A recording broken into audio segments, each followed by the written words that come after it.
It's big and bold, and you can get lost here and reinvent yourself. Come on, people! This is a party! Hi, my name's Jane Allen. I'm a queer screenwriter. I've been working in television for several decades now in Australia. One of the proudest moments in my life as a screenwriter was writing Janet King for the ABC, creating that first lesbian primetime character. And now I'm here to talk about In Our Blood, which is a musical drama on the ABC about Australia's response to AIDS in the 80s. Welcome to Queer Conversation, Jane. Thank you so much for joining us. You are here today to talk about a new TV series, ABC TV series, that's launching March 19, In Our Blood. Yep. One of the screenwriters, an executive producer on it, and the head writer of the show. So it was originally a play written by Adriano Capoletta, and he had done research for years before the play, and then the play was supposed to go on in 2020, and then of course COVID hit, so nothing happened with it, and it made its way to a producer who went to the ABC and said, what have you got for World Pride in terms of drama? And the ABC didn't have anything at that point, so the show was commissioned, and then I was brought on to, because Adriano had never written in television before, so I was brought on to help him create the show. And so we worked with another queer screenwriter, John O'Gavin. In fact, it was all queer creatives, so queer directors, queer screenwriters, queer producers, a lot of queer heads of department, queer actors playing queer characters. So it was amazing to work on a show where there were more queers than anyone else. So it was so exciting. It was a fantastic experience making the show as well. And it's about Australia's response to AIDS in the 80s. So we start in 1983 and we go through to 1987 in the 4 episodes. And it looks at both the government response and also the community response. And those two things were absolutely worked hand in glove, because when AIDS hit, there was an out gay man who was in Canberra as an advisor to Neil Blewett, who was the health minister. And he was able to see what was happening on the ground and bring that information on. He was one of many, but particularly able to say this was what was going on. The community we were so used to, we were already politicised and used to just looking after ourselves because it wasn't that long after 78 and so on. And so there was no sense of waiting for the government to do something. They had to just get on and do it. And so that information got back to Canberra, and amazingly, the Labor government, as it then was, went, we need to let the communities run the grassroots response. So they funded IV drug users, gay men's, gay associations and sex worker associations to run that campaign, and all of those activities were criminal at that time. So it was amazing, and it also, they got bipartisan support without question from the Liberal Party. So it's amazing to look at it now and just go, wow, that would never happen. And so it was really, the response was quick, and the grassroots level meant that the communities knew how to reach the people in the community, knew how to use the language of the people in the community. And so Australia's response was completely different from anywhere else's in the world, and became the world leading response, and saved tens of thousands of lives. So it's an amazing story to be told, and we're telling it with a queer lens. So we're telling it's a fictionalised drama so these characters are amalgams of real people and so on, because there's just so many people involved. We can only tell a small part of it, and it's a musical drama. So we have a Greek chorus who sing and give direct address to the camera. So it's a very unusual way of storytelling, but it's a very queer way of telling a queer story. So I think it's not the usual kind of ABC fare for a Sunday night. Lesbians played a really important part throughout this time. Is that highlighted? On my first day coming into work on this show, I said my mission is to put lesbians at the centre of this show, because they're such an important part of the story. And so, and I'm really happy that the rest of the team went, yeah, absolutely, that's what we've got to do. So it really is a community response. One of the characters, lovely actor Ryan Murphy, plays a sister of perpetual indulgence. And so we see, one of the lead characters is, again, something that's unusual for the ABC. One of the lead characters is a bearded man in a habit for the whole way through the show. You never see him out of his habit. So, you know, there's lots of things that were really fun to play with, that we were allowed to go, this is what community looks like. It looks like this, it looks like this, it looks like this. And, you know, it feels like such a privilege to be supported to tell such an important story. And it's quite in-your-face queer. I mean, you've seen the trailer, you know, it's not pulling any punches about that. I think it's wonderful to be looking back at our history. There are so many stories, of course, that the straight world has never let us tell. And I'm really happy now that in this push for stories from underrepresented communities, that queer stories are really coming to the fore. So, for example, we were talking before about Janet King, which is more than 10 years old now. But at the time that show came out, there was no publicity about the fact that it was a lesbian lead character in a primetime drama series on the ABC. It had never been done before. But you actually pushed for that lesbian character, and you written her for that show, which is, you know, absolutely fantastic. That we see again, it comes back to just individuals who actually push in their own industry for lesbian visibility. When you started writing In Our Blood, did you have a hope that you wanted to achieve with this show? Yeah, we did. We really wanted to make it a show that was positive, because it's such a, in many ways, it's such a tragic story, but also it's a story of courage and hope and community and love.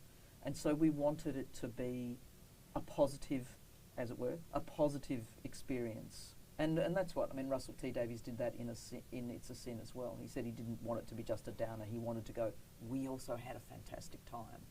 So this is kind of like our love letter to, and thank you to those who did the work, to acknowledge those that we lost, to acknowledge those who still live with HIV and AIDS today and who are still doing that work. So that was absolutely our goal, to, I suppose, you know, hide those sort of messages in a drama that is funny and sad and moving and triumphant. So those were all of our goals, and I mean, it's up to an audience to decide whether we've achieved them or not, but that is absolutely what we went in with. The show starts on the 19th of March? Sunday night, 8:30, ABC, and it'll be available on iView. Once that first episode has gone to air, then all the episodes, or 4 episodes, will be available on iView after that. Great. Yeah. Well, let's talk about Janet King. Let's talk about Janet King. You mentioned before 10 years ago, that was when Janet King was launched, or is it even longer? It's longer ago than that. So Janet came from a show called Crownies, which was also set in the DPP. And after that, and that was a 22-episode legal drama. And after that, we took that character of Janet, and actually most of the characters in that show, but moved the focus of it to become more of a legal thriller that Janet was the centre of. And the audience response to her in Crownies had been huge. People just, you know, fell in love with that character, which was so great, because I was so careful in how I introduced her, I and the script department, in Crownies. So I made sure that it wasn't until episode 8 that we revealed that she was a lesbian.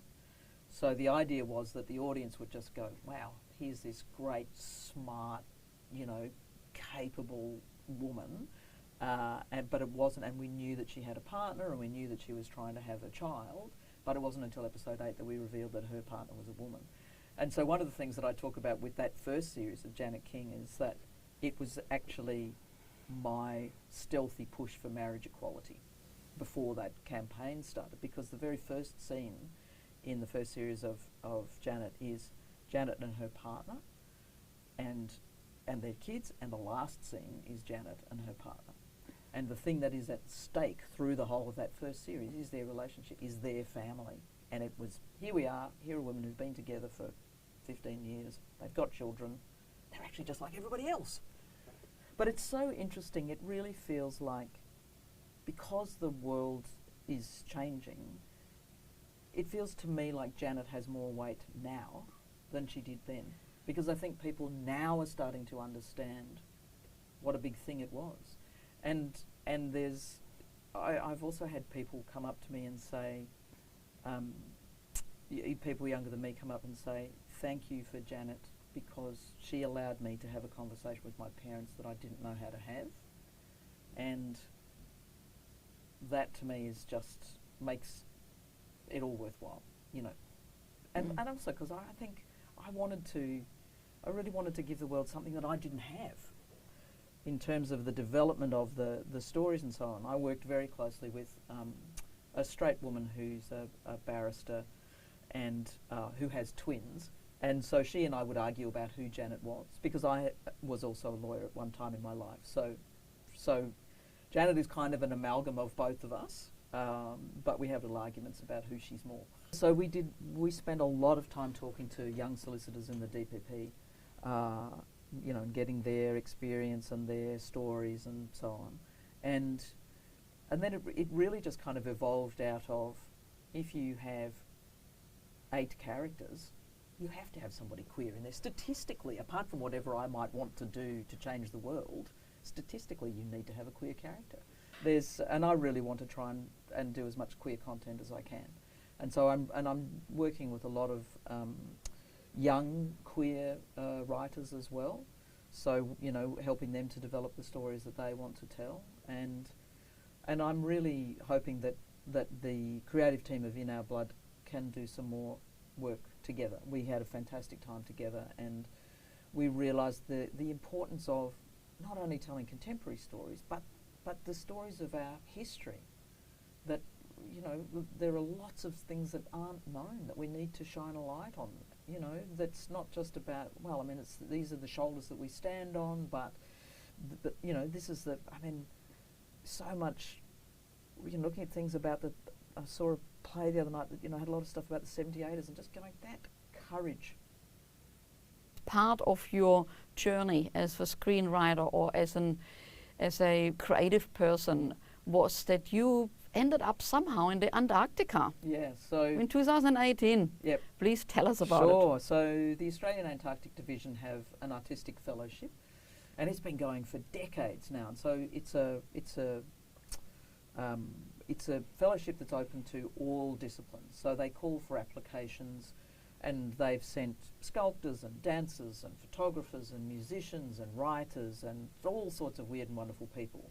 And they sponsor you to go to Antarctica, and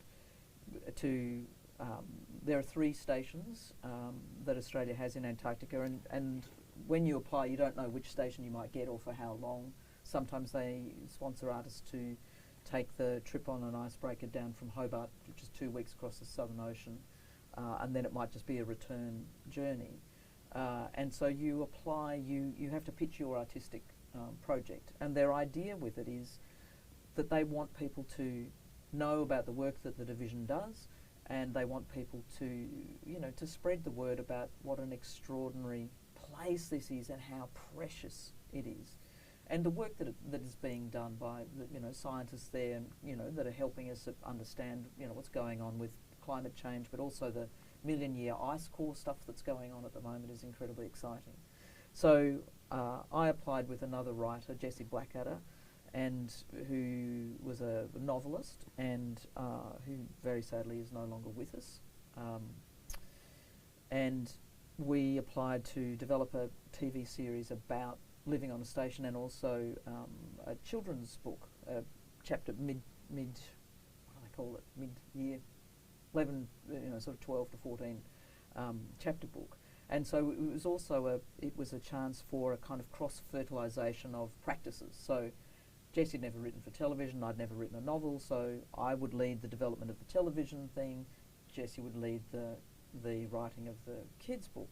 And we also said to everybody who was on the station, we have an open door policy, come and see, you know, how artists work. It's really not very interesting, because we're just going to sit around and talk a lot, and then we're going to write things on coloured bits of card and stick them up on the wall.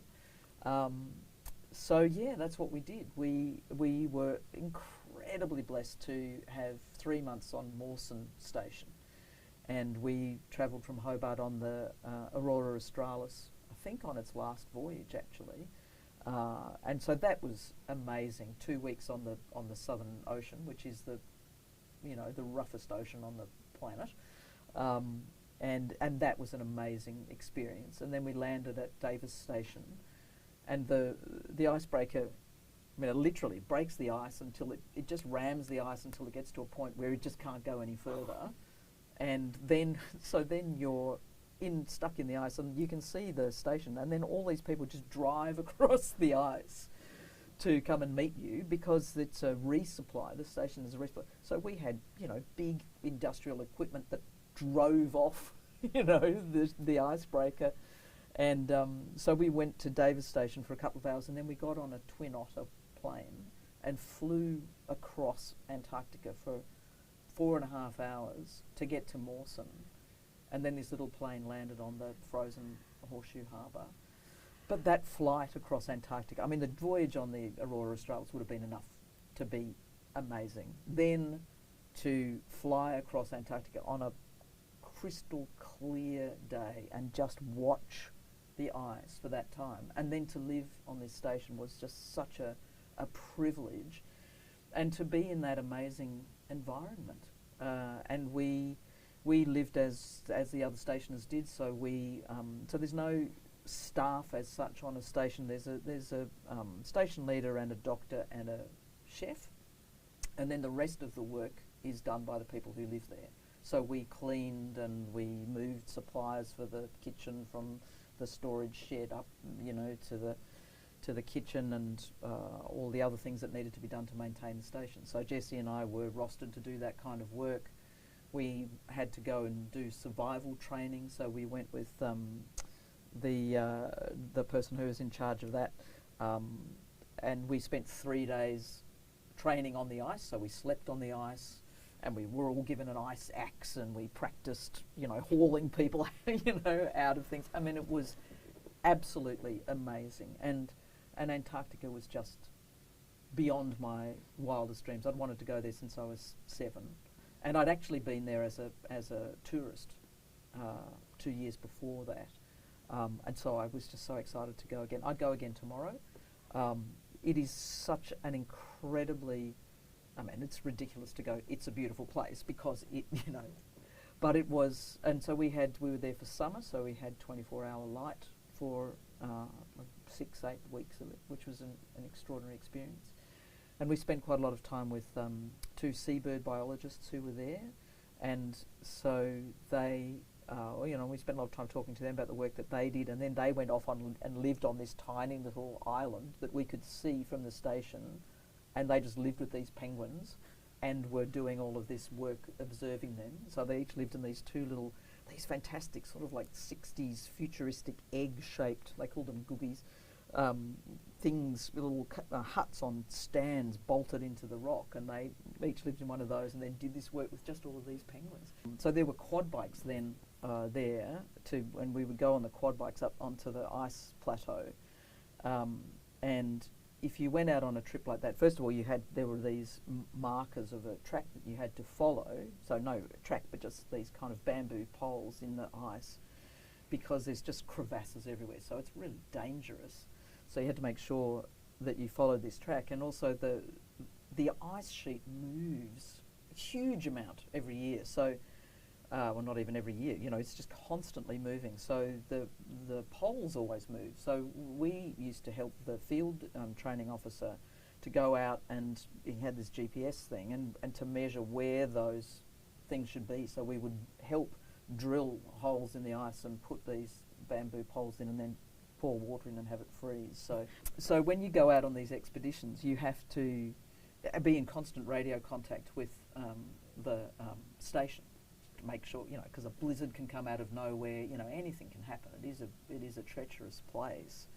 And you give your party a name. So usually it is, because there are a number of, from Mawson, there's a number of field huts out there. They're kind of like a little container that's bolted into the rock, and you can go and stay for a weekend away, which was amazing. We did that as well. But so if you were going out, you would usually so if you were going to a hut that's called, say, Fang Hut, you would call yourself the Fang Party. So you'd radio back to base and you'd go, Fang Party to base, blah, blah, blah, blah.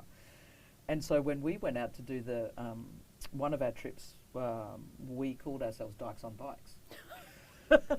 And the guy who was receiving, and there were various shifts, but he said, yes, receiving you, Fang Party. And we said, no, Fang Party, this is Dykes on Bikes. And he went, well, no, Fang Party. We went, no, we're Dykes on Bikes. And he went, all right, Dykes on Bikes. So, well, when we came in, it was the end of winter. So we came in to a certain point and then hit ice.